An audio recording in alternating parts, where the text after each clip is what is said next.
Nung dumating ako, medyo may kalungkutan. Nag-collapse si ES. Opo. Oo, kaya medyo ano muna kami. Ako medyo nag-aabang pa ako kasi dumating na nga yung ambulansya. Opo. Yun muna, nandito naman ako araw-araw para antayin yung aking pagpasok na ma-approvean. Opo. Sa ngayon, yan ang nangyari. Dumating yung ambulansya kasi nag-collapse si ES. Alam nyo, sa airport pa lang kasi nung dumating sila, nag-collapse na siya. Siyempre yung haba ng biyahe.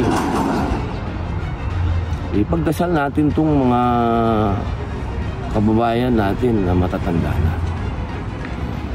Isipin din natin yung kanilang mga kalagayan. Siyempre marami na din yung mga tinatawag na maintenance ba.